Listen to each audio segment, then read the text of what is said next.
If you're not independent, you're not confident. Now, before you call me crazy,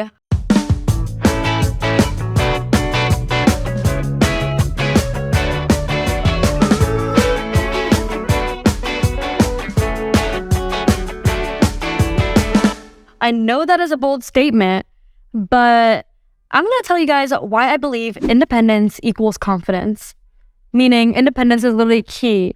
I'm Komal, and I'm the host of Before You Call Me Crazy. So let's get into this. Basically, a little backstory. I grew up super independent, okay? Like, I have always been very independent. I'm an only child, and a lot of only children are like very, very dependent on their parents, like even when they're older.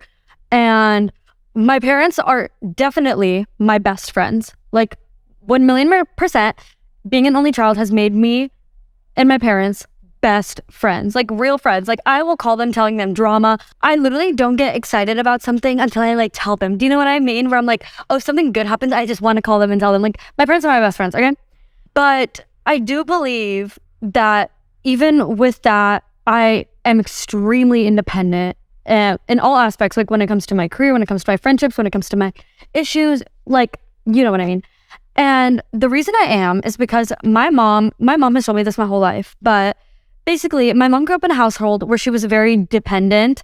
And that's how a lot of, I don't know how it is now, but back in the day, like in India, like you were kind of like being a girl in India, like you were kind of like brought up in a way that would make you very dependent on your family and like your older siblings and, you know, a lot of things in like the older Indian culture is a lot about like marriage, right? So like my mom was brought up in a way where she was very dependent on another person.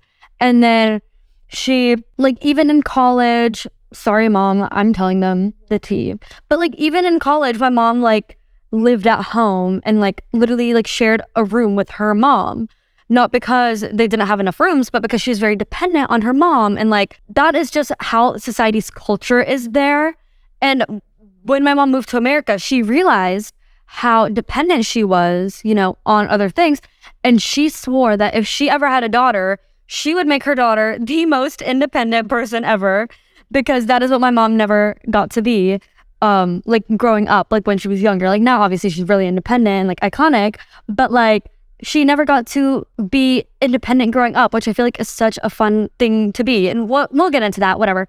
Anyway, so I've always been really independent because of this. Like my mom just made me very independent, and we'll get into how and all of that.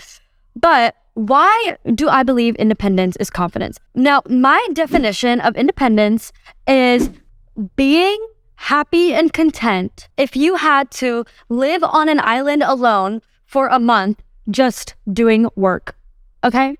Now, I know that sounds crazy, but if you are truly independent and truly content within yourself and your own best friend, okay, I might be exaggerating a little bit, but you know what I mean, okay? Like if you are able to live a happy and fulfilling life relying on no one but yourself, that is what I believe independence is. Being independent is what starts confidence, okay? I feel like the best way to really get everyone to understand what I'm talking about is think of a parent and their little kid, okay? Now, when a kid is growing up, a parent will always, you know how parents will always be like, oh, like let the kid pour the milk themselves, even though the kid is probably gonna spill the milk everywhere, right? The parent will always let that kid trial and error to build confidence and independence that in the kid's life, right? If a parent never did this to the kid will always rely on the parent to pour them milk in the cup, okay? I don't know if that made sense, but yeah. So that's like the best way to think about it. Like you have to treat yourself like you're your own parent and kid when it comes to independence, right? Like you have to give yourself that space to trial and error to say, I can live alone. I can do it. And then the first 2 weeks of living alone is hell on earth. Let me just tell you from personal experience. And then you're like, oh, I don't want to do this. I should just live back with my family, or I should just live with someone else.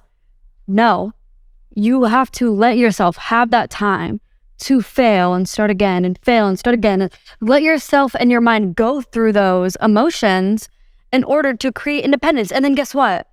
Once you get through that and you believe in yourself, then you're confident in living alone. Then if someone asked you to live on an island alone for a month to do work or remote and you didn't know anyone there, you would feel confident in it. He's like, I've done this before and I didn't need anyone to come save me. I did this on my own already. I made my own friends and I made my own lifestyle and I did everything on my own. Like, independence equals confidence. Like, then you're confident in yourself in so many other aspects. If you're like, oh, I did this all on my own. I'm independent. I do all these things on my own. I believe in myself that I can do 10 other things on my own. I believe in myself. Independence really does equal confidence, you guys. Like, I cannot stress this enough. I feel like we don't realize it.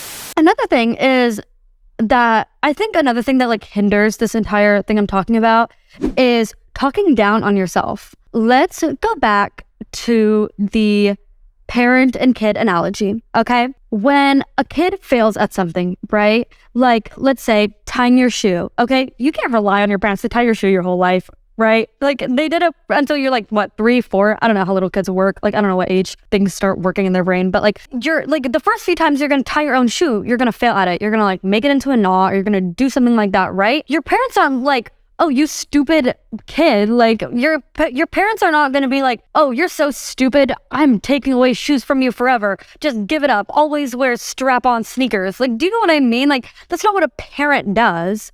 Okay.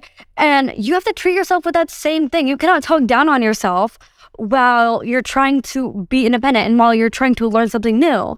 Okay. Like, for example, if I was writing these podcast episodes and the first few I wrote were like not that good, I'm not going to be like, oh, Komal, you're so stupid. You're horrible at this. I'm going to talk to myself very positively. I'm going to be like, you know what? You got to keep trying. You got to keep trying. If I learn to tie my shoes on my own, I can do this on my own. Another aspect that I think this really showed in my own life, just if you want to hear another perspective where this worked, is that when I moved to London alone, oh my God, was I scared as hell. I am from a place where not only my parents are always at my house, but in the South, your friends are always at your house. And luckily enough, it was my house that was like the meeting spot. And every single day, if my friends are listening to this, they're going to like be nostalgic and like reminisce. But every single day at 4 o'clock when school was out, there would be 5 cars lined up outside of my house and just everyone running in. Like, and this is like literally like every single day of junior and senior year of high school. Like, I was never alone in my home, ever. Like, I always had best friends and my parents surrounding me. I had people to count on to come into my home every day, to hold me accountable for things every day, to make sure I was eating right, sleeping right, drinking right, all of that stuff, right? Moving to London alone, where I had no friends, I had no parents there, I had nothing there, was the hardest thing I ever had to do. And I had to learn how to be independent in so many ways. I had to learn how to be independent when it came to my health. I got sick like 3 times and I was like rotting away in my bed. I had to learn how to be independent when it came to transportation. I can't call my dad to come pick me up from somewhere. And yes, I still did that in high school.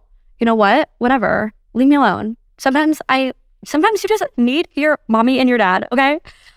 I didn't have any of that. And so it was completely up to me. And I built myself that confidence.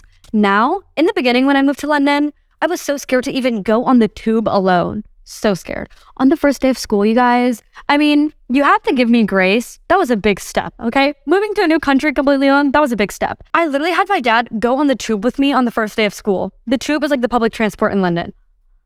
Because I was so scared and I didn't have that confidence. I didn't have that independence. I wasn't independent enough to go on the tube alone. You see what I'm doing here? But as I built that independence in London and built that confidence, go to literally places like, I literally go to different countries alone now because those small steps of independence brought me confidence. Those small steps of confidence brought me to independence. Independence equals confidence. Did I drill it into your head enough? I feel like I literally said that like 10 different times. So sorry if that was annoying. I hoped this helped anyone with their independence or confidence. There I did. Said it again. I'm never saying those 2 words ever again in my life. I said it like 10 times in this episode. Oh my God. Okay, well, anyways, thank you so much for watching this episode of Before You Call Me Crazy. Follow me on my Instagram if you want to see when the next episodes will be posted. And if you watch this, you are hot, awesome, cool, iconic, and confident. Bye.